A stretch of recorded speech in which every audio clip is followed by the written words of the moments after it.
la pandémie Covid-19 parce qu'on a quitté le stade 2 qui était seulement où les cas étaient dus aux gens qui ont quitté le pays touché pour arriver en Guinée. Donc au niveau des voyageurs. Actuellement, ces voyageurs ont contaminé des personnes dans leur famille et dans leur entourage, ce qui, dans la définition de l'OMS, ce qui a fait basculer la Guinée au stade 3.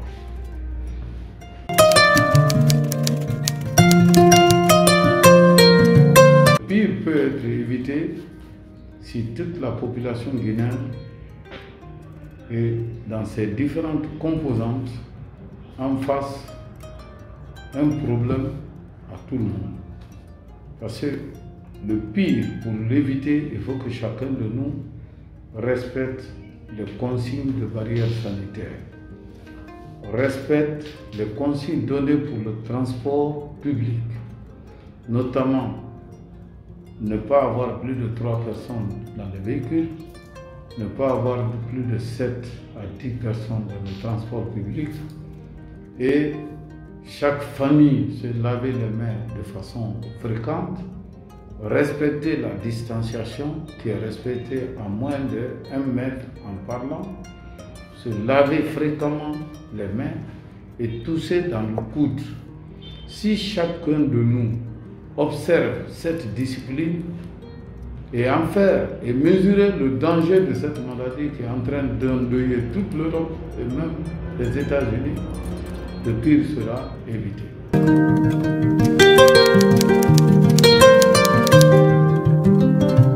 Nos dispositions sont dans plusieurs ordres. 1. Dans le cadre de la surveillance, c'est-à-dire la collecte des données et de l'investigation autour des cas pour identifier tous les cas cachés autour des cas confirmés, le ministère de la Santé et ses partenaires ont formé des équipes afin que nous ayons un nombre de contacts aux cas confirmés important en vue de les examiner cliniquement, de les suivre et au besoin même on est en train de les tester pour que ceux qui manifestent la maladie on puisse les isoler.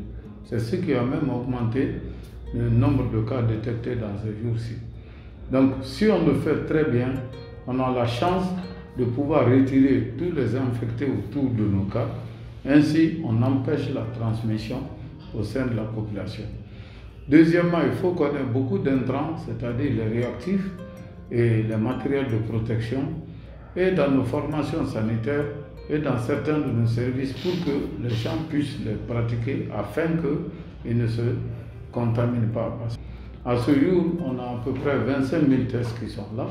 Il faut qu'on augmente pour qu'on puisse tester beaucoup de gens. On a pris de contact déjà pour augmenter ce chiffre.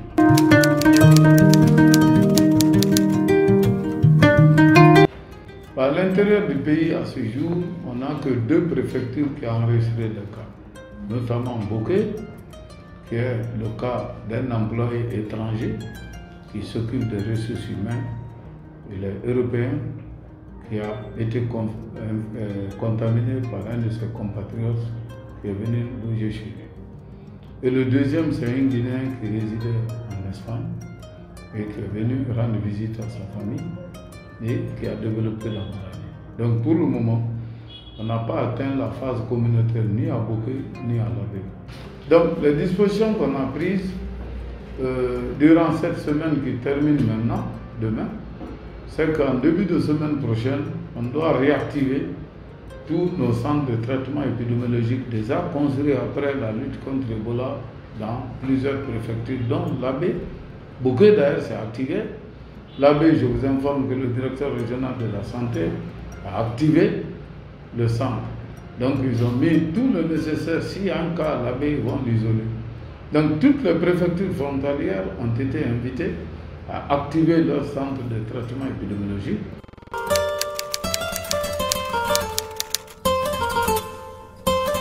Donc à date, on n'a personne à Onomo. Tout le monde est à Donka. Tout le monde sait que Donka a été rénové. Les salles sont bien. Aujourd'hui, il y a l'ONG Alima qui a recruté du personnel pour leur entretien et pour leur nourriture. Le président a mis du courant. 24 heures sur 24, ils ont une ligne spéciale et il nous a autorisé à occuper les 500, les 600 et quelques lits de Donka. Pour le moment, on a aménagé 300 lits et on n'est pas encore à 300 hospitalisés.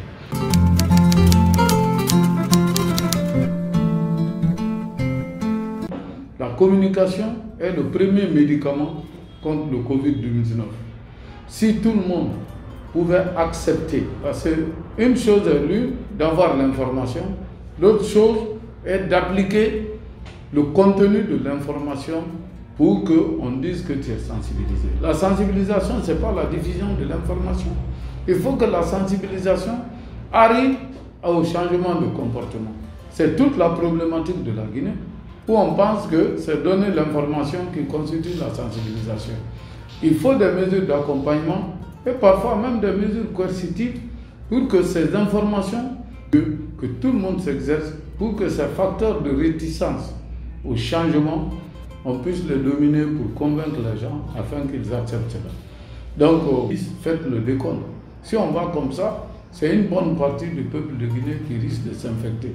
Donc, je vous invite à prendre les 2 médicaments essentiels pour lutter contre le Covid, qui est la transmission de messages pour avoir le changement de comportement et la discipline.